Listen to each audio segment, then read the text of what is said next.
I'm not crying. You're crying. Shut up. All right, I just finished the 4th book in Stephen King's Dark Tower series, Wizard and Glass. And let me tell you, folks, it was good. It was very good. Once again, I'm going to structure this review by first doing spoiler-free and then discussing spoilers. Wizard and Glass picks up immediately after The Wastelands, which is good because The Wastelands left on a huge cliffhanger. I believe Wizard and Glass did a great job of wrapping up that cliffhanger. I thought it was a little predictable, but it makes sense. It was predictable in a way that was like inevitable. Like, okay, it has to be this way, it has to resolve, and I was very pleased with it. Now, onto the bulk of Wizard and Glass. And let me put it into a film analogy. If The Gunslinger is a spaghetti western in the style of Sergio Leone, then Wizard and Glass is like a John Ford, old school Hollywood western. I don't know if that was intentional on Stephen King's part, but that's the impression I got, because where The Gunslinger and most of the Dark Tower series is full of action and very fast paced, this book is it's a romance. I mean, it's a romance story. The bulk of the book is a flashback. It is very processional, it's very stately, and it moves at a very steady pace. Kind of, I wouldn't say leisurely, but it really takes its time. It breathes. In the pages between like the first 100 pages, which is basically wrapping up the Wastelands, and then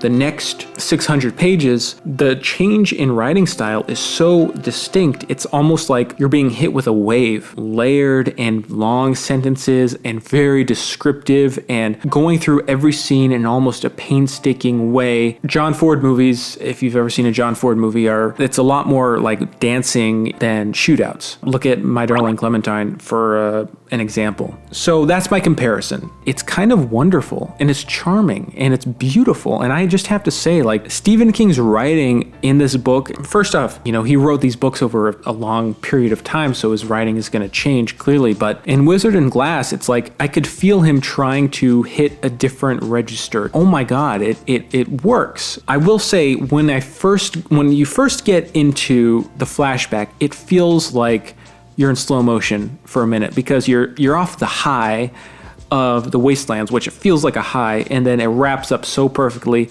and it's just like you're coming down this roller coaster of intense action, fast pace to slow motion. We're going to soak in the atmosphere and the details. We're going to feel this romance story. We're not going to leave any details spared. We're going to discuss every, character in this town. We're going to explore the logistics of the cattle is being moved, the horses and how the horses are being moved around. And you're kind of wondering, okay, will this pay off? And it pays off. It truly does. The book delivers. And by the time I got to the end of the flashback sequence, which is the majority of the book, I was kind of sad to be gone because I had fallen in love with these characters. Going into it that it's going to be a tragedy. Still, when it comes, it's so hard to deal with, and you just kind of keep hoping as you read the book that somehow it's going to change, that somehow this inevitable thing isn't going to happen. And that's what makes a great tragedy, I think, that what's going to happen, but still you hope, right? That's the flashback. Then we return back to the frame story, basically, for Wizard and Glass, starts to advance the Dark Tower story at the very end. So if you're looking for a ton of momentum in terms of literally moving on the path of the beam, this book isn't that. It's kind of a huge digression, but it's really necessary because there's information that helps us understand the story to come, but also enriches the world and the character of Roland. So with that out of the way, Wizard and Glass feels the most complete and like the most perfectly constructed. Like you really feel in the pages like this is a master of the craft, and it's kind of awe-inspiring. Any person who says Stephen King can't write a fucking sentence, show them Wizard and Glass. Jesus, like, get off your fucking high horses, people, and appreciate how brilliant Stephen King is as a writer. God damn it. But his eyes never left hers, and in them she saw some of Roland's truth, the deep romance of his nature, buried like a fabulous streak of alien metal in the granite of his practicality. He accepted love as a fact rather than a flower, and it rendered her genial contempt powerless over both of them. It's just beautiful writing, and it takes its time. It kind of luxuriates in the language a little bit more, and so there you go. Spoilers, I'm going to talk about this a few scenes, all right? So a few scenes I just want to discuss, and maybe a few more complaints, because I don't have a lot of complaints, but I will say the climax in the flashback regarding the oil tankers and messing up with John Farson's plans, whatever, blowing up the oil tankers and then going into those were great scenes. However, it kind of goes off without a hitch, really. It started to feel like nothing can go wrong for them. Of course, Susan is burning, while this is happening, which kind of gives it a dark irony. But I love the scene in the Thinny when all of the horses and guys are getting sucked into this thing. It's just fantastic fantasy. Like, that's just, I love, and horror. I just love that scene. And good God, Rhea of the Coos, what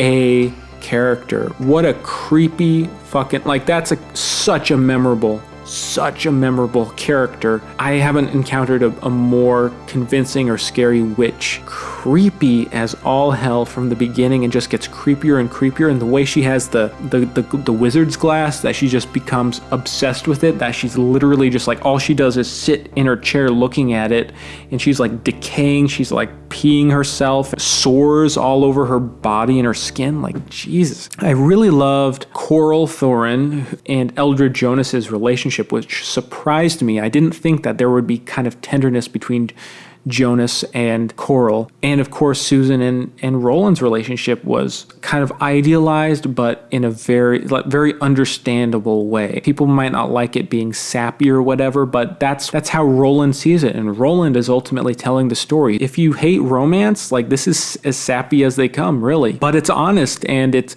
really reflects kind of young fatalistic love, like Romeo and Juliet. The more I reflect on it, the more I appreciate it, and the more I love it. It took longer to get through than the other books. It was worth it because there was a lot of depth and emotion and heart, and it really felt like King put his whole heart into this book. Highest recommendation to Wizard and Glass. This series is turning into one of my favorites of all time, honestly. So thank you for watching. Have a good reading time, day, whatever you do with your life. Like and subscribe if you are into this sort of nonsense, and yeah, have a good one.